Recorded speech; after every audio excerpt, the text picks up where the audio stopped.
Saudações, cavalheiros, bem-vindo a mais um vídeo do canal Um Viking de Óculos. Antes de eu iniciar esse vídeo, eu já queria lançar a braba aqui para você que não vai ficar até o final poder compartilhar também. Levando em consideração que o YouTube é uma rede social mais anônima, você pode comentar e dificilmente alguém do seu círculo social vai perceber ou ver o seu comentário. Eu queria saber como você tomou a Red Pill, se foi através de um canal, se foi quem te tirou da Matrix, se foi alguma situação do dia a dia. Compartilhe aí conosco e vamos ver depois, de acordo com as respostas, se os homens estão acordando de maneira similar ou de maneira diferente. Eu acho bem complicado a gente tentar acordar as pessoas que estão ao nosso redor. Se você estiver falando com um feministoide, ele vai te condenar ao ostracismo, provavelmente vai falar mal de você para outras pessoas. Se isso acontecer no trabalho, você pode perder o emprego. Então é difícil acordar as pessoas, né? Muito difícil mesmo. Muitos da direita que se consideram Red Pill, porque eles acham que o sistema é só o que a esquerda prega. Muitos não conseguem nem mesmo diferenciar o progressismo do socialismo mais raiz, tanto que se assustam quando veem as pautas do Partido da Causa Operária. Tem até muitos memes sobre isso. Eles brincam que o Partido da Causa Operária está mais direita do que o Partido Novo, né? Esses memes são bem engraçados. Mas esses homens não conseguem perceber que existe um problema social generalizado que penetra várias camadas e que existe misandria em todos os estratos, jurídico, social, relação entre homem e mulher. É muito comum que esses tradicionalistas acreditem que você só fica com uma mulher perversa que vai te levar para uma odisseia no inferno se você não escolher bem. Esse argumento ele é problemático. Primeiro, que já diz o adágio, a gente só conhece a mulher depois do divórcio. Aquele caso do o ex-marido da Pituchita, que se não me engano, mesmo ela já confessando as falsas acusações, ele está até hoje fora de casa. Ele disse, eu me casei com uma psicopata. E o cara ficou 10 anos casado. Às vezes a gente nota desavenças familiares por causa de herança, e aquele seu irmão com quem você teve uma relação frutífera e sadia durante 3, 4 décadas, te apunhala pelas costas quando envolve dinheiro. O dinheiro não apenas revela quem é quem, mas muda a personalidade das pessoas. Então alguns neotradicionalistas culpam o homem por ter supostamente escolhido uma mulher errada, um argumento falho, e arrogante também. Porque quando você diz isso, você automaticamente pressupõe que você tem uma inteligência acima da inteligência das outras pessoas. Vamos imaginar que sim, que a mulher dê sinais. A mulher que é camaleão, que está casando por interesse, para te expropriar tudo que tem, para te roubar os filhos depois do divórcio e pedir alguma pensão alimentícia, e ela não demonstra isso, embora já tenha essas intenções durante o casamento, ela está sendo uma pessoa mendaz. Se ela está mentindo para você, ela está tentando te enganar, não é óbvio? E se você descobre, você tem um intelecto mais aquilatado que o dela, ou talvez num golpe de sorte, mas em termos gerais você tem que ter uma perspicácia para saber quando alguém está mentindo. Quando esses neotradicionalistas falam isso, eles esquecem que existem muitas mulheres muito mais inteligentes do que o homem. Aí ele culpa o homem por ser enganado e por perder tudo. Ele não luta na justiça para querer mudar todo esse sistema. E esses são aqueles que vão querer colocar a corda no pescoço por acreditar em um conto de fadas que uma mulher, por não ser feminista, vai oferecer para ele uma família e um casamento seguro. Não é assim que funciona, né? Não é mesmo. Mas eu vou comentar com vocês como eu tomei a Red Pill, né? Falo de Red Pill de relacionamentos. Eu já sabia desde muito cedo que o casamento era solo inóspito para o homem, principalmente em relação ao divórcio. Aqueles que têm olhos que enxerguem aqueles que têm olhos, que tentem ver. É uma coisa bastante óbvia, é só você analisar a vida de um cara antes e depois que ele casa. O cara tem que sair da casa dele, às vezes uma casa que ele construiu, para um quartinho cômodo, com mau cheiro, ver o filho só quando a mulher deixa. Então isso aí eu sempre soube, que esse lance de opressão feminina não existe. Eu sempre fui uma criança observadora, e desde adolescente já sabia disso. Mas eu não sabia dessas realidades grotescas em relação a acusações falsas, ao jeito que as mulheres veem os homens, essa questão do utilitarismo. Então, via relacionamento com pessoas com cluster B, tive o primeiro e não acordei 100%. Eu cometi o mesmo erro que muitas pessoas, inclusive, que já passaram aqui pelo canal, cometem. O cara sai de um relacionamento frustrado, às vezes é falsamente acusado, come o pão que o diabo amassou com o rabo e continua naquela busca insensata e leviana pela mulher perfeita. Porque ele acredita na mente dele que aquela mulher foi ruim. Ele não consegue identificar que esse é um padrão comportamental muito comum entre as mulheres. E eu vou falar algo que talvez muitos de vocês se identifiquem. Às vezes, quando eu me envolvia com uma pessoa e percebi que aquela pessoa não era muito bem o que eu queria, eu tive que passar por 2 relacionamentos, digamos, incomuns para poder começar a ver a realidade sobre a mulher. Mas algo que eu fazia quando um relacionamento não era muito bem o que eu esperava, eu pensava que eu tinha que conseguir uma outra mulher. Eu continuava naquela busca incessante pela mulher, não digo perfeita, mas que pudesse, de fato, oferecer aquilo que eu buscava. É um idealismo daquela mulher que não tem tanto defeito, de que não é perversa, ou se acontece alguma coisa porque o homem fez algo de errado. Eu já fui contaminado por certos pensamentos assim, como a maioria de vocês. E essa ideia, né, de que você tem que conseguir uma mulher, mas quem disse que você tem que se casar ou namorar?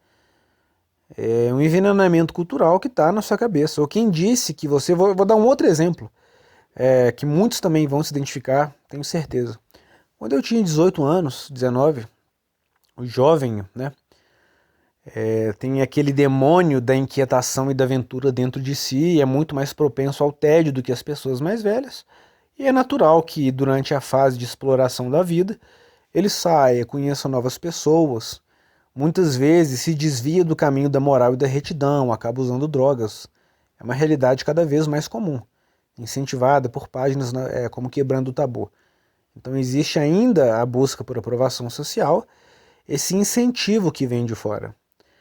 E alguns jovens, em determinado momento, né, alguns que não estão totalmente afundados na degeneração moral ou nesse hedonismo das baladas, né? Balada é coisa de gado total, né? Não tem por que você perder seu tempo, noite de sono, gastar dinheiro para ficar num ambiente fechado onde um monte de gente fuma, pagar R$ 8, 7 às vezes numa garrafa de cerveja, para ainda sair com uma mulher que pode te acusar falsamente de alguma coisa, ou você embuchar uma mulher de noitada e ter que pagar pensão para um filho que você não vai ver.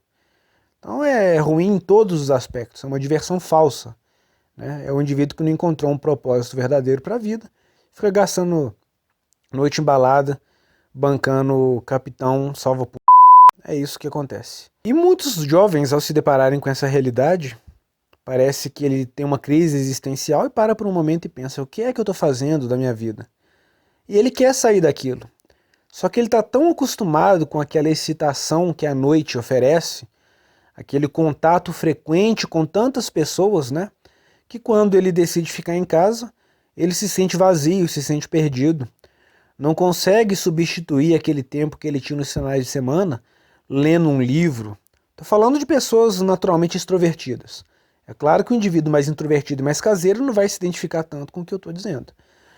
E como que o indivíduo tenta sair desse problema? A gente falava muito assim, eu e os meus amigos, né? Preciso arrumar uma mulher para sossegar. E sossegar era o quê? Sair menos, às vezes beber menos, às vezes se dedicar a outras coisas. E veja só como o ginocentrismo está impregnado na cabeça da pessoa. A pessoa está descontente com a vida dela.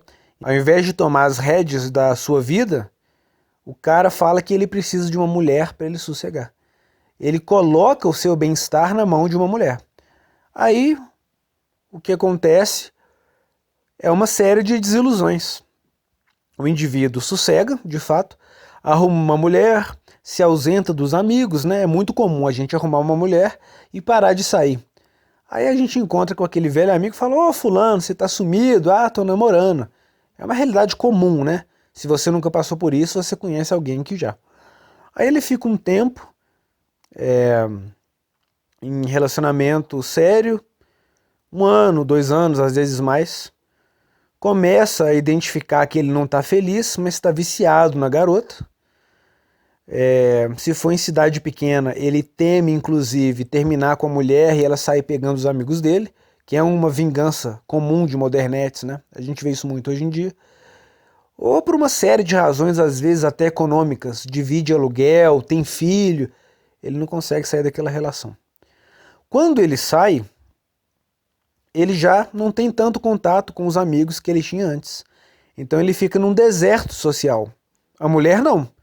Porque basta a mulher colocar um emoticon de carinha triste no Facebook e haverá uma súcia de gados prontos a fazer o que for para agradá-la. Comprar buquê de flores, entrar em grupo que paga comida de iFood para mulher que nunca viu, buscar ela em casa, pagar o Uber, pagar a festa. Então a mulher não vivencia esse deserto emocional. Pelo contrário, ela tem apoio a todo momento. É só ela estalar os dedos e ela tem apoio de mulheres, de homens e da família. O homem não. Tem aquela questão das campanhas difamatórias, o que dificulta ainda mais a reinserção do homem em um contexto social. Ele perde o contato com os amigos. Os poucos amigos que lhe restavam, às vezes também estão namorando, às vezes não tem mais aquela intimidade, afinal de contas as pessoas mudam. Alguns dizem que de 5 em 5 anos o seu círculo social tende a mudar. E a velha demonização, de tudo é culpa do homem, ele não me dava atenção, ele me agredia. Aí o cara fica no deserto e ele volta à estaca inicial, aquele vazio. Você percebe que se você conseguir pular essa etapa do meio, você vai ter um final mais próspero? Por que em vez de perceber que você está numa vida hedonista e niilista, procurar uma mulher para sossegar com a mulher, terminar, voltar para essa vida hedonista ou atingir a sua independência, você não aprende com o erro dos outros? Já diz o adágio, o burro aprende com os próprios erros e o esperto com os dos outros. Então você pula essa etapa de sofrimento e já vai em busca do seu desenvolvimento pessoal. Você está nessa etapa, tem muito jovem que me acompanha aqui, você está nessa etapa de sair, beber, não conseguir ficar muito quieto em casa e está a fim de sossegar, percebe que isso não está te levando a nada, está te dando uma sensação de vazio, você nota que não tem produtividade na sua vida, que você está desperdiçando dinheiro, tempo, saúde. Em vez de buscar uma mulher para você sossegar e passar por tudo isso que eu falei, que é inevitável. Hoje em dia relacionamento não dura, cara. Não acredita em mim? Olha os seus amigos, quantos relacionamentos duraram mais de 2 anos? Talvez alguns e mais de 5. Talvez 1 ou 2 e 10 anos. Provavelmente nenhum, né? Pois é, os relacionamentos hoje eles são descartáveis. Então o que eu acho que você deveria fazer, se você está se identificando com o que eu digo aqui, é sair desse período de agitação social e ir direto para o, entre aspas, sossegar, mas contando com você mesmo. Eu vi uma frase que eu achei muito interessante. Quando você acorda e no dia seguinte você não tem que conferir se alguém te mandou mensagem, você não sente falta de ninguém e você acorda pleno consigo mesmo, essa é a verdadeira felicidade. É a independência emocional. Então tente aos poucos, não precisa estabelecer metas grandiosas. Não é a intensidade que faz a meta ser cumprida, mas a constância. Em vez de colocar na sua mente assim, eu vou sossegar, eu não vou sair mais, e tentar deixar aquela vida de agitação abruptamente, e perceber que você se sente ansioso, e tentar segurar ao máximo e de repente voltar com tudo, às vezes bebendo mais, chegando mais em mulher, tenta manter a constância. Você sai todo final de semana, começa a sair um final de semana sim e um final de semana não. Aquele final de semana que você não sai, você se dedica à leitura, vai ver uma série produtiva, um documentário. Aí no outro final de semana você sai. Depois você fica 2 finais de semana sem sair. E sai no próximo. Até você conseguir se adaptar a desfrutar sua própria companhia. Se a sua companhia te gera angústia e ansiedade, alguma coisa errada tem que ter. Porque a melhor companhia que você pode ter é você mesmo. Então, o recado que eu tenho para dar é esse. Eu mesmo tive que tomar Red Pill conhecendo a vara de família. E ainda depois disso tive que passar por um outro relacionamento que não era tão legal, com uma mulher que aparentava ter traços de cluster B, para de fato abrir os olhos. E você, tomou a Red Pill como? Foi vendo amigos? Foi uma alienação parental? Foi o fato da regra 80-20 te fazer ser rejeitado várias vezes e não ficar contente com o mundo pós-revolução sexual? Foi a necessidade de querer ser independente e perceber que o casamento hoje em dia é um tipo de escravidão? Comenta aí. E depois a gente se fala no próximo vídeo. Grande abraço, pessoal, e até a próxima.